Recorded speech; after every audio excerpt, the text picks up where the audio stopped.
अगला सैम हिंदी कक्षा में मैं सुनीति मिश्रा आप सबका हार्दिक स्वागत करती हूँ। तो बच्चों, आजकल हम पढ़ रहे हैं कक्षा 9th की स्पर्श और आज मैं पढ़ाने जा रही हूँ उसके पद्य भाग से रहीम के दोहे।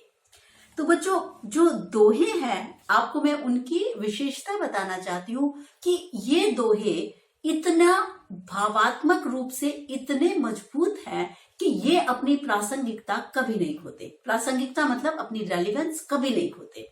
यानी जब इसको मैंने पढ़ा, छोटी थी जब मैंने पढ़ा तो भी ये उतना ही हमें शिक्षा दिया करते थे। उसके बाद आज इन्हें मैं अपने बच्चों को पढ़ा रही हूँ तो भी इतना शिक्षा देंगे, और उसके बाद जब आपकी अगली पीढ़ी भी आएगी तो भी इन दोहों का की जो प्रासंगिकता, इसको हिंदी में कहते हैं प्रासंगिकता, तो इनसे मिलने वाली शिक्षा ऐसी है जो कि यूनिवर्सल है। मतलब हर जगह, हर संबंध में, हर देश में ये काम करेगी ही करेगी। तो इन दोहों को मैं चाहूंगी आप बड़े प्रेम से ना केवल पढ़ें बल्कि इनको समझने की कोशिश भी करें और अपने जीवन में अमल में लाने की। ठीक है, तो पहला दोहा देखते हैं। रहीमन धागा प्रेम का, मत तोड़ो चटकाए, टूटे से फिर ना मिले और अगर मिले गांठ पड़ जाए।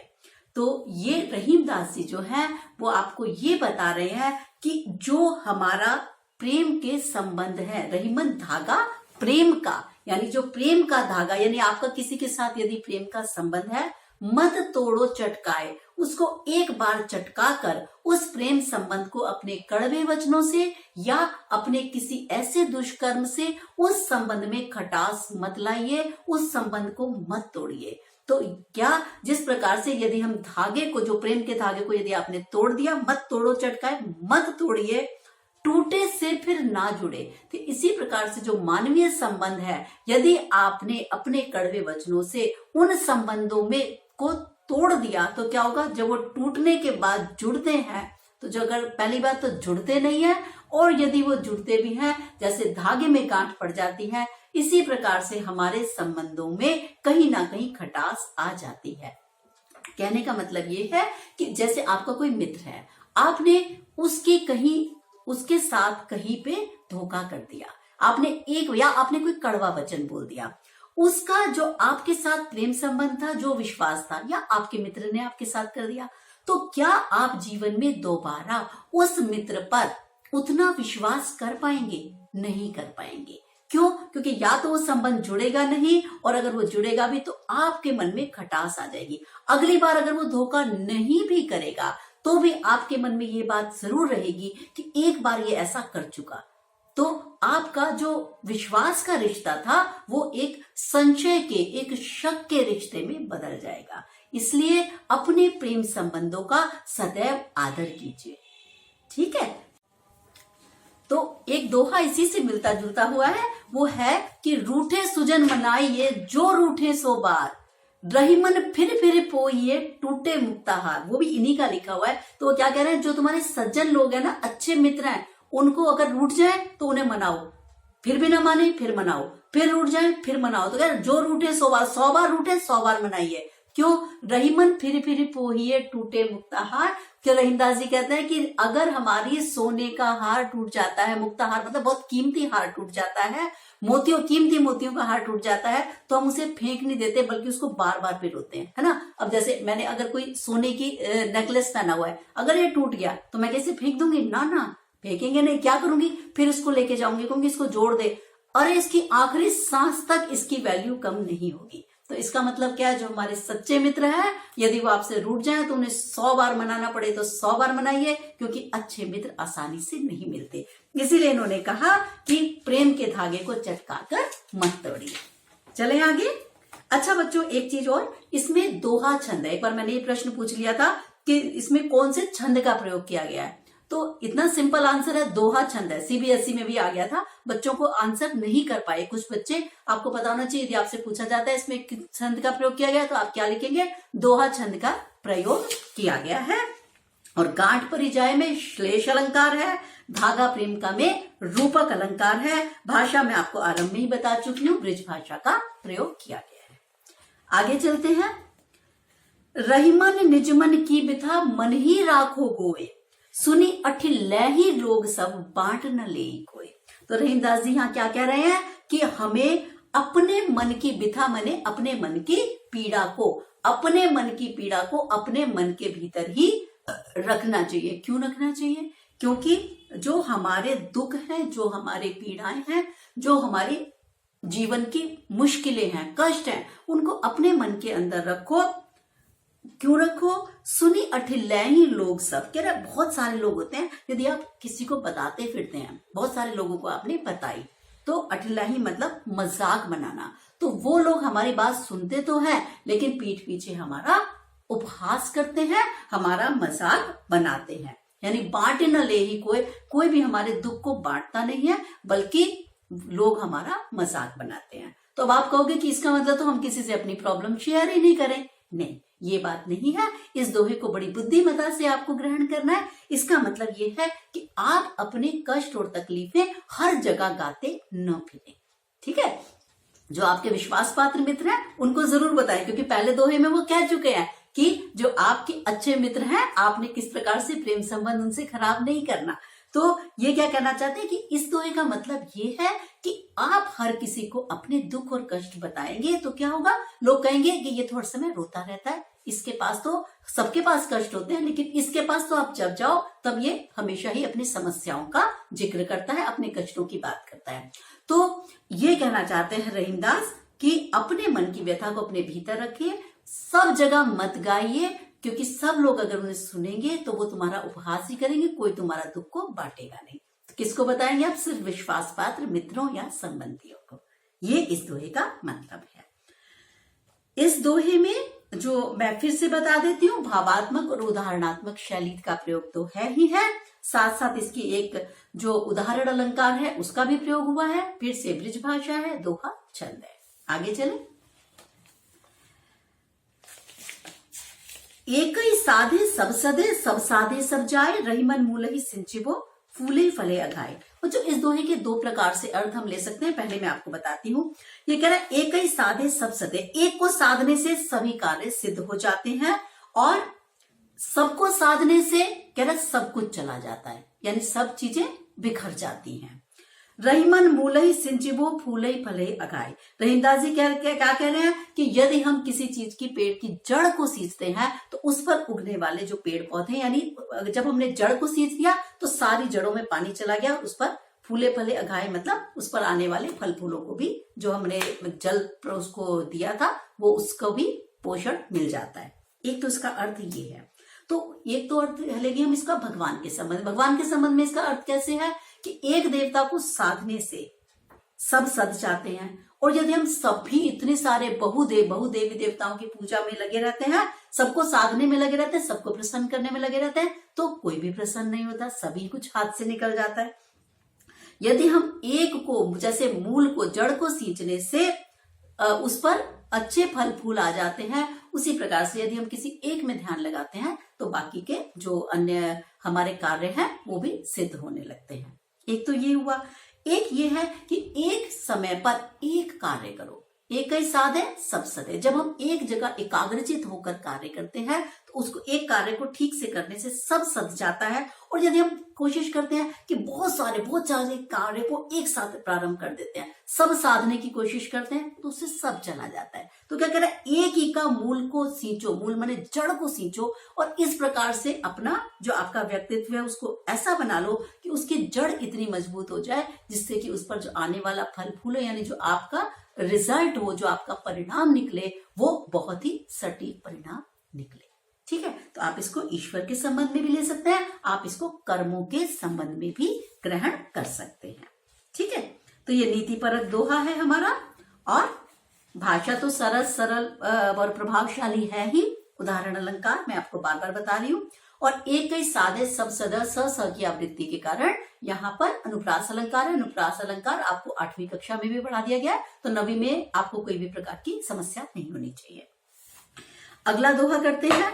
चित्रकूट में रमी रहे, रहीमन अवध नरेश, जापर विपदा पड़त है, सो आवत यह देश। तो रहीमदास जी इसमें क्या कह रहे हैं कि चित्रकूट आप जानते हैं बड़ा रमणीय, बड़ा मनोरम स्थान है, और ये एक धार्मिक स्थान है। ठीक है? तो यहाँ पर क्या है, ये दुख निवारक स्थान के नाम से बहुत प्रसिद्ध है चित्रकूट। तो विपत्ति में वन भी जो है वो क्या कह रहे हैं कि चित्रकूट में रमी रहे रहीमन अवध नरेश, यानी ये कह रहे हैं कि जो चित्रकूट है जिस पर जा पर विपदा पड़ता है, जिस पर भी विपत्ति आती है उसे शांति पाने के लिए एक बार चित्रकूट जाना ही पड़ता है। यानी अयोध्या के राजा राम पर जब विपत्ति पड़ी तो राजपाट छोड़कर उन्हें चित्रकूट जाना ही पड़ा, और ऐसा लगता है कि जैसे राम का मन उस चित्रकूट में रम गया है। इस दोहे में वो ये बताना चाहते हैं कि विपत्ति में वन भी राजभवन दिखाई देता है, यानी विपत्ति में राजा राम भी चित्रकूट जाकर रहे थे, और चित्रकूट की जो स्थान है उसकी पवित्रता के विषय में भी आपको अवगत कराना, उसकी धार्मिकता के बारे में भी आपको अवगत कराना कवि का उद्देश्य है। आगे चलते हैं। अगला दोहा है दीर्घ दोहा अरथ के आखर थोरे होए, जो रहीम नट कुंडली सिमटी कूदी चढ़ जाही। फिर सुनिए, दीर्घ दोहा अरथ के आखर थोरे आही, यानी कि दीर्घ दोहा अरथ के, यानी जो दोहा छंद है वो ऐसा एक छंद है जिसके आखर तो थोड़े होते हैं, आखर माने अक्षर, जिसके अक्षर तो थोड़े होते हैं लेकिन ये बहुत गंभीर, बहुत सारे गहरा भाव समेटे हुए अपने आप में होता है। यानी इसका जो अर्थ है वो समंदर के समान गहराई लिए हुए होता है। यदि आप एक दोहा कहेंगे तो मैं उस पर 2 घंटे तक आपको समझा सकती हूँ। इसका मतलब क्या है, यानी एक दोहे में इतना ज्यादा अर्थ छिपा हुआ है कि कोई भी, मतलब पूरे एक एक दोहे पे आप इतना चिट्ठा लिख सकते हैं। क्यों? क्योंकि उसमें इतने गहरे भाव छिपे हुए हैं, उसमें इतने सारे उदाहरण देकर आप समझा सकते हैं।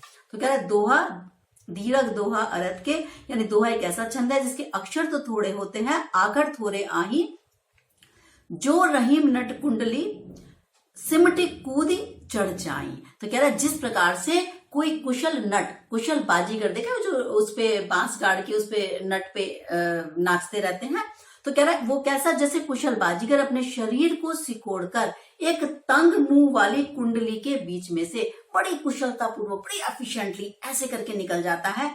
इसी प्रकार से जो कुशल दोहाकार है वो क्या करता है, दोहे के थोड़े से अक्षरों के भीतर ही गहरे भाव छिपा देता है, और उन सभी भावों को पढ़ना हमें, और पढ़कर उससे सीख लेना ही हमारा उद्देश्य रहता है। तो इसीलिए ये दोहे आपको लगाए गए हैं। दोहा छंद है, ये तो मैं बार बार बोल रही हूँ, ब्रिज भाषा है। उदाहरण अलंकार, दीर्घ दोहा में अनुप्रास अलंकार का प्रयोग है, और उत्प्रेक्षा अलंकार है।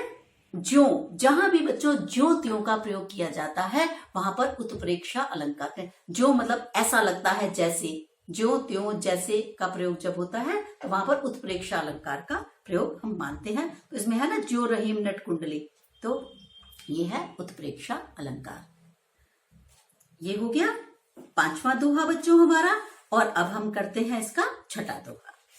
धनी रहीम जल पंख को लघुजिय पियत अघाए, उदती बड़ाई कौन है जगत पयासो जाए। धनी रहीम जल पंख को, धनी मतलब धन्य है, जली मने जल, पंख मने कीचड़ वाला। तो वो कह रहे हैं कीचड़ वाला वो जो जल है, जो वो भी धन्य है, कीचड़ वाला या छोटा सा, जो चाहे वो तालाब है या सरोवर, यानी सरोवर या तालाब का वो कीचड़ वाला जल भी धन्य है, जिसे पीकर लघुजीय पिया दगाए, जिसे पीकर छोटे छोटे जीव जंतु अपनी प्यास बुझा लेते हैं। उदती बड़ाई कौन है, उदती माने समंदर, समंदर की प्रशंसा कौन करता है, क्यों? क्योंकि जगत पियासो जाए, यानी जब हम समुद्र का पानी खारा होता है उसमें को हम पानी को पी नहीं सकते, तो भले ही वो उसका जो आकार है वो इतना सारा है, वो पानी इतना सारा भरा हुआ है, जल से भरा हुआ है समंदर, लेकिन उदती यानी समंदर की कोई बड़ाई नहीं करता, कोई प्रशंसा नहीं करता। क्यों? क्योंकि वह जल पानी जो उसका समंदर का जल है वो तो पीने योग्य ही नहीं होता, तो उसके पास से जब सारा जगत प्यासा चला जाता है तो उसकी प्रशंसा कोई नहीं करता। तो क्या हमारे रहीमदास सिर्फ समंदर और सरोवर की बात करना चाहते हैं? नहीं, वो क्या कहना चाहते हैं कि वो लोग जो समंदर के समान बहुत धनवान है, लेकिन किसी की मदद नहीं करते। उनका पैसा, उनका जो धन है वो बिल्कुल व्यर्थ है। उससे अच्छा कौन है?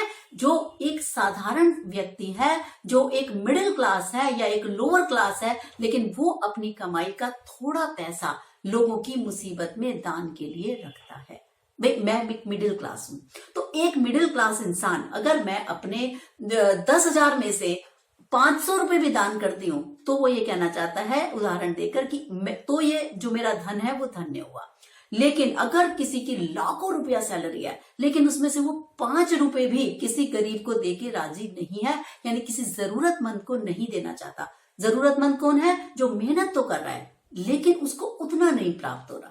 ठीक है ना? जो आपके पास काम करने आते हैं, कोई जरूरी नहीं कि आप हर समय लंगर डालें और आप बहुत सारा कुछ बांटे। आप अपनी जो पॉकेट मनी आप चाहें तो उसमें से भी आप 100 रुपए निकाल के रखते हैं अगर महीने में, तो वो भी आपके लिए उसी रेशियो पे काम करता है। ठीक है? तो वो ये कहना चाहता है कि थोड़ा धन है, लेकिन यदि आप लोगों के काम आते हैं तो आप धन्य, आपका धन भी धन्य, आप भी धन्य है। लेकिन अगर आपके पास करोड़ों रुपया लेकिन आप किसी के काम नहीं आते, जैसे समंदर है, इतना सारा पानी है लेकिन फिर भी जगत प्यासा जा रहा है, तो उसका जो जल है वो किस काम का, यदि वो वहां से सब लोग प्यासे जा रहे हैं। बहुत अच्छा दोहा है, ये इंपॉर्टेंट भी है, प्लीज इसको अच्छी तरह कर जाना।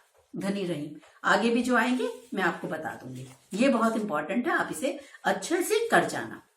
क्योंकि समुद्र का पानी नमकीन होने की वजह से बड़े बड़े जीवों की प्यास नहीं बुझा पाता, यानी किसी भी छोटे बड़े किसी भी जीव की प्यास नहीं बुझा पाता, हमारी भी नहीं बुझा पाता, तो उसके जो है प्रशंसा नहीं की जा सकती।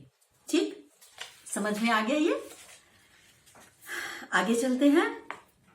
वही अनुप्रास अलंकार है, उदाहरण अलंकार है, मैं बार बार आपको बताती ही जा रही हूं। अगला दोहा है, नाद रीझ तन देत मृग, नरधन हेत समेत, ते रहीम पशु से अधिक, रीझौ कछु नहीं देत। कह रहा है नाद रीझ तन देत है, नाद मतलब मधुर ध्वनि, संगीत की मधुर ध्वनि सुनकर तन देत, अपने प्राण दे देता है। कौन? मृग, हिरण। नरधन हेत समेत, और जो नर है वो क्या करता है? ऐसा कुछ नहीं कर रहा। कैसे? ते रहीम पशु से अधिक, यानी नरधन हेत समेत, यानी जो नर है वो कभी भी कल्याण के लिए यदि अपना धन न्योछावर नहीं कर रहा। ते रहीम पशु से अधिक, यानी वो जो इस प्रकार के जीव हैं वे मनुष्य तो पशु से भी अधिक जड़ हैं, क्योंकि वो किसी को भी रीझ कर कुछ भी प्रदान नहीं करते। अब दोबारा से सुनिए, यानी संगीत की मधुर ध्वनि से प्रभावित होकर एक हिरण क्या करता है? अपने प्राण तक न्योछावर कर देता है। लेकिन जो एक मनुष्य है वो यदि किसी की कला पर मोहित भी हो गया तो वो तो भी अब उसकी कला पर मोहित होकर उसको पुरस्कार स्वरूप कोई भी धन प्रदान नहीं करता या किसी और प्रकार की प्रशंसा हेतु कुछ भी नहीं देता। तो कह रहा है वो तो मनुष्य पशु से भी अधिक जड़ है। अब ये बात इन्होंने क्यों कही होगी? आप जानते हैं कि पहले ये जो कवि और ये सब होते थे, ये राजाश्रय में या बड़े बड़े सेठों के यहाँ जाते थे और अपना काव्य पढ़ते थे। जैसे आजकल आप म्यूजिक है, तब उस वक्त सब कविताएं हुआ करती थी। कहते हैं जो रहीम दास हैं, इनका वो जो जीवन था वो बड़ा पैसों के अभाव में निकला था। फिर जब ये राजाश्रय में आ गए, राजा के आश्रय में आ गए, तब इनके आर्थिक व्यवस्था थोड़ी ठीक हुई।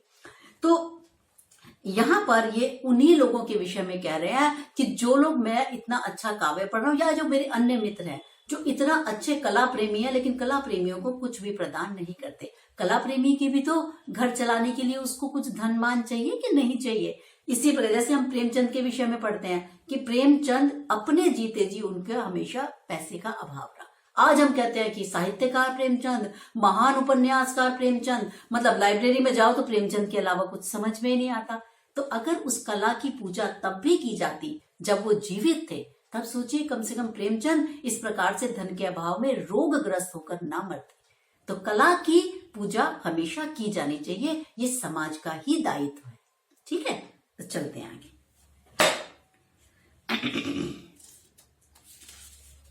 अगला दोहा है बच्चों, बिगड़ी बात बने नहीं, लाख करौ किन कोय, रहीमन फाटे दूध को, मथे न माखन होए। अब फिर से वही आ गया जो मैंने आपको पहले दोहे में आपको बता दी थी ना कि रूठे सुजन मनाइए, इसीलिए वो बार बार कह रहे हैं बिगड़ी बात बने नहीं, यानी यदि एक बार बात बिगड़ जाती है तो चाहे लाख करो किन कोई, तो चाहे कोई कुछ भी क्यों न कर ले। यानी एक बार यदि आपका किसी से प्रेम संबंध था, आपकी मूर्खता से या आपके स्वार्थ से वो प्रेम संबंध खराब हो गया, या आपके किसी मित्र ने अपने स्वार्थ में आकर आपसे अपना प्रेम संबंध खराब कर लिया, लाख करो किनको, यानी लाख आप वो आगे कुछ भी करता रहे, बिगड़ी बात बनती नहीं है दोबारा से। रहीमन फाटे दूध को मथे न माखन होए। रहीमदास जी कहते हैं कि यदि दूध फट जाए एक बार, तो आप उससे कितना भी मथते रहिए, उससे मक्खन नहीं निकलता। यानी अच्छे दूध से ही मक्खन निकाला जा सकता है। इसका मतलब यानी अपने संबंधों को संभालना आपकी पूरी जिम्मेवारी है, वरना आप उसके दुष्परिणाम भुगतने के लिए तैयार रहिए। कभी कभी आपकी एक कड़वी बात आपके मित्र या आपके संबंधों को इतना खराब कर देती है कि वो आपके जो जीवन का संबंध है वो पूरा समय उस व्यक्ति को ये बात याद रहती है। तो ये बड़ा सोच समझ के हमें अपनी वाणी का प्रयोग करना चाहिए। कभी भी ऐसा मत करो। गुस्सा होने में और स्वार्थ निकालने में फर्क है। आप अपने मित्र से नाराज हो सकते हैं, लेकिन अगर आपने स्वार्थवश कुछ ऐसा कर दिया कि इतनी बात बिगड़ गई, फिर आप कुछ भी करते हैं। जैसे फटे दूध से मक्खन नहीं निकलता, इसी प्रकार से आपका प्रेम संबंध पुनः स्थापित नहीं हो पाता। पुनः वो विश्वास जीतने में आपको पूरा जीवन लग जाएगा। ठीक है, तो बिगड़ी बात बने क ब की आवृत्ति, करो किन कोई में क की आवृत्ति से अनुप्रास अलंकार है। उदाहरण अलंकार तो सब सर्वत्र है ही है, ब्रज भाषा का प्रयोग है। आगे चलते हैं बच्चों। अब आ गए हम 9वें दोहे पे। रहीमन देख बड़ेन को लघु न दीजिए डार, जहां काम आए सोई क्या करे तलवार। तो रहीमदास जी क्या कह रहे हैं कि बड़े लोगों को देखकर हमें कभी भी छोटे लोगों का साथ नहीं छोड़ देना चाहिए। अब ये नहीं है कि आपने क्या किया, आपने सोचा भाई ठीक है जी प्रधानाचार्य जी आ रहे हैं तो उनको तो नमस्ते कर दें, गुड मॉर्निंग कर दें। कल में किसी और ने, अगर हमारे विद्यालय में और भी बहुत सारे कर्मचारी हैं जो आपके लिए काम तो करते हैं, लेकिन आप सोचते हैं इनको विश करना है, इनके लिए तो इनको क्यों करना है विश, बहुत सारे आप तो करते नहीं होंगे, पता है मुझे। तो क्या अगर कोई बड़ा व्यक्ति है, क्या वही सम्मान के योग्य है जो आपके लिए कुछ कर रहा है वो नहीं है? क्यों? आप सोच के तो देखो कि कितने सारे लोग हैं जो हमारे लिए बहुत कुछ करते हैं। उसमें कूड़ा बीनने से लेकर, जो आपके द्वार पे कूड़ा लेने आ रहा है उससे लेकर, जो आपकी गार्डन की देखभाल कर रहा है, माली जो है, अगर घास बड़ी हो जाएगी वहां बिच्छू सांप हो जाएंगे, भाई वो आपको काटेंगे। तो कैसे? तो इसका मतलब क्या है कि कोई भी काम बड़ा या छोटा नहीं होता। तो कह रहा बड़े लोगों से यदि आपका संबंध अच्छा है, केवल बड़े लोगों की तरफ मत देखिए। जिन कामों को आप छोटा समझते हैं वो छोटे काम नहीं है या वो छोटे लोग नहीं है, उनसे भी अच्छा संबंध स्थापित रखिए। लघु न दीजिए डार, मतलब कभी भी छोटे किसी को छोटा समझकर उससे संबंध खराब मत कीजिए। क्यों? क्योंकि जो काम सुई का है, जहां काम आए सुई, जो सुई से ही कपड़ा सिल सकते हो, क्या करे तलवार। कह रहे वहां तलवार से आप कपड़ा नहीं सिल सकते। तो इसका मतलब क्या है कि कुछ काम ऐसे हैं जो क्या कर सकते हैं, जो आपके, जिन्हें आप छोटा कार्य समझते हैं या छोटे काम करने वाला समझते हैं, उनकी उपेक्षा आपको नहीं करनी चाहिए। तो ये बताना चाहता है आपको कि तलवार से कपड़ा नहीं सिया जा सकता, और जो ठीक है कि जो सुई से काटा भी नहीं जा सकता, लेकिन दोनों का अपना अपना महत्व है। ये बताना चाहते हैं कि दोनों की अपनी अपनी इंपॉर्टेंस है, दोनों का अपना अपना महत्व है। तो इस महत्व को पहचानिए। वही है बच्चों उदाहरण अलंकार, का करे तलवार, क की आवृत्ति से अनुप्रास अलंकार है। अनुप्रास अलंकार बहुत आसानी से मिल जाता है, बड़ा आसान अलंकार है, तो इसको आपको ध्यान में रखना चाहिए। अगला दोहा करते हैं।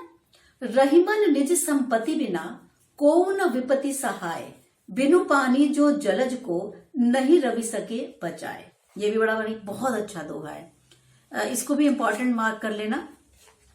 रहीमन निज संपत्ति बिना, कह रहे हैं रहीमदास जी क्या कह रहे हैं, अपनी संपत्ति, अपनी कमाई हुई संपत्ति के अतिरिक्त, रहीमन निज संपत्ति बिना को न विपत्ति सहाय, कोई भी विपत्ति में सहायता नहीं करता। यानी विपत्ति में तुम्हारी कौन सहायता करता है? तुम्हारा अपना अर्जित किया हुआ धन, जो तुम्हारा धन है वो तुम्हारी सहायता करता है। बिन पानी जो जलज को नहीं रवि सके बचाए। रवि मतलब सूरज। क्या कहते हैं कि जब सूरज चमकता है तो जो कमल है वो सूरज की किरणों को देख के, जब सूरज की किरणें से पड़ती हैं तो वो खिल जाता है। तो कह रहा है जो सूरज जो है, जो कमल सूरज की किरणों को देखकर खिलता है, ये हम सब जानते हैं। लेकिन यदि उस कमल के नीचे पानी नहीं होगा तो वो कमल सूरज को देख के भी नहीं खिलेगा। तो इसका मतलब क्या है कि यदि पानी नहीं होता तो कमल सूख जाएगा। तो यानी मनुष्य को बाहरी सहायता कितनी भी क्यों ना प्रदान कर दी जाए, यदि आप जो वास्तव में तुम्हारी संपत्ति तुम्हारा रक्षक का काम करती है। कुछ लोग सोचते हैं ना कि हम लोग दूसरों से धन ले लेंगे और इस प्रकार से हमारा काम चल जाएगा। कह रहे देखो, दूसरा व्यक्ति भी तभी सहायता करता है। दूसरा व्यक्ति क्या है? सूरज है। और पानी क्या है? तुम्हारी अपनी संपत्ति है। और तुम कौन हो? तुम कमल हो। तो क्या कह रहा है कि तुम्हारी अपनी संपत्ति ही तुम्हें बचाएगी, तुम्हारी अपनी संपत्ति ही तुम्हारे घर में बरकत लाएगी।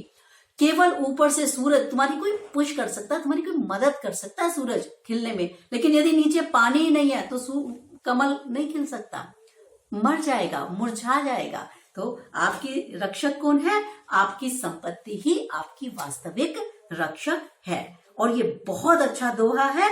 ये हमेशा आप ध्यान रखना कि जो जीवन में आने वाली विपत्ति है, कोई किसी का हमेशा सहायक नहीं रहता। मुसीबत की घड़ी में केवल तुम्हारा अपना ही धन काम आएगा। और अगर क्षुधा पूर्ति मतलब जो भूख है उसकी पूर्ति के लिए भी हमेशा क्या रहेगा कि जो आपका ही जो तुम्हारा आत्मविश्वास है वही काम करेगा। हमेशा दूसरों से लेना मत सीखिए, बल्कि क्या सीखिए? अपने पैरों पर खड़े होना भी सीखिए, अपने दम पर खड़े रहिए। यानी बाहर के लोग सिर्फ आपको सपोर्ट कर सकते हैं, बाहर के लोग हमेशा आपके साथ पूरे आपका जीवन को नहीं चला सकते। ठीक है। रहीमन पानी राखिए, बिन पानी सब सून, पानी गए न उबरे, मोती मानुस चून। बहुत इंपॉर्टेंट है, मतलब मोस्ट इंपॉर्टेंट है। तो प्लीज आप इसको बहुत अच्छी तरह करके जाइएगा। 90% जो मैंने आपको 4-5 बताए हैं वैसे सारे इंपॉर्टेंट है, बट जो 11वां दोहा है बहुत ही महत्वपूर्ण है। रहीमन पानी राखिए, बिन पानी सब सून, पानी गए न उबरे, मोती मानुस चून। तो ये श्लेष अलंकार है और श्लेष अलंकार का सबसे सुंदर उदाहरण ये ही है। क्यों? क्योंकि पानी का जो अर्थ है वो हर एक के साथ अलग अलग लगेगा। कैसे? रहीमन पानी राखिए, तो कहता है रहीमदास जी कहते हैं पानी का बहुत महत्व है, इसे बचाए रखना चाहिए। कैसे? यदि बिन पानी सब सून, मतलब बिना पानी के सब कुछ व्यर्थ है, बिना पानी के सब सूना है। पानी गए ना उबरे, यानी अगर पानी चला गया, किन किन चीजों में से, 3 वस्तुओं में से यदि पानी निकाल दिया जाए तो वह वस्तु है कभी उबर नहीं सकती, यानी वे वस्तुओं का जीवन व्यर्थ हो जाएगा, बिल्कुल बेकार हो जाएंगी। मोती के संबंध में पानी का अर्थ है चमक। तो यदि मोती की चमक चली जाए तो क्या होगा? उस मोती का कोई मूल्य नहीं रह जाता। मनुष्य के संबंध में पानी का अर्थ है इज्जत। ठीक है, कहते ना कि थोड़ा पानी रखो भाई, ऐसा मत कीजिए। तो या उसने तो उसका पानी उतार दिया मतलब इज्जत उतार दी। तो कह रहा मनुष्य के संबंध में क्या? इज्जत, मान सम्मान। तो यदि मनुष्य का मान सम्मान चला गया तो उसके जीने का उसका जीवन व्यर्थ हो जाता है। इसी प्रकार से चून मतलब आटा। तो कह रहे यदि आटे में से यदि हम पानी निकाल देंगे, यानी आटे को भी पानी की उतनी ही जरूरत है, तो रूखा आटा तो हम खा नहीं सकते, तो वो भोजन के योग्य नहीं रह जाता। तो यदि चून मतलब पानी में से, आटे में से यदि जल ना मिले आटे को तो उसकी रोटियां नहीं बनाई जा सकती, तो वो आटा भी बेकार हो जाएगा। तो ये पानी एक बार जो प्रयोग हो रहा है, जो मोती मानुस चून, यानी पानी का अर्थ मोती के संबंध में क्या है? चमक है। मनुष्य के संबंध में इज्जत है, मान सम्मान है। चूना आटे के संबंध में साधारण पानी है, जल है। तो इसमें सब इनकी भूमिका क्या है कि मोती की चमक यदि चली गई तो उसका जीवन व्यर्थ है, मनुष्य की इज्जत अगर चली गई तो उसका जीवन व्यर्थ है। आटे के में से यदि पानी निकाल दिया जाए तो सूखा आटा खाने योग्य नहीं रहता, यानी उसकी रोटियां हम नहीं बना पाएंगे। तो इस प्रकार से वो आटा व्यर्थ हो जाएगा। तो ये जो दोहा है इसमें जो है ये आपको बताया गया है कि मनुष्य को सदा अपना मान सम्मान बनाए रखना चाहिए, क्योंकि इसके बिना अगर हमारा स्वाभिमान या आत्मसम्मान की रक्षा के लिए नहीं की हमने तो हमारे जीवन का कोई लाभ नहीं होगा। तो बच्चों ये था हमारा, मैंने फिर बता दूंगा आपको कि ये श्लेष अलंकार का बड़ा सुंदर उदाहरण है। आप अगर जब अलंकार पढ़ेंगे तो आप देखेंगे कि इसमें श्लेष अलंकार में जो है ये सबसे पहले आपको एग्जाम्पल में आपको ये ही मिलेगा। ठीक है, तो ये था बच्चों हमारा आज का जो पाठ था, आज के दोहे। आशा करती हूँ आपको बहुत अच्छे से समझ में आ गए होंगे। आपकी 9th क्लास है, आप कभी भी कमेंट बॉक्स में डालकर किसी भी दोहे का अर्थ या और उदाहरण मुझसे जान सकते हो। लेकिन जो आपको इम्पोर्टेंट बताया गया प्लीज उन्हें जरूर कर जाइएगा। ठीक है, मैंने बहुत समय एग्जामिनेशन में काम किया है और मैं जानती हूँ कि कैसे कैसे प्रश्न पूछे जा सकते हैं। प्रश्न से संबंधित भी कोई समस्या हो आप मुझसे बात कर सकते हैं। ठीक है, तो अब मैं मिलूंगी आपको अगले पाठ के साथ। तब तक के लिए मुझे आज्ञा दीजिए। नमस्कार।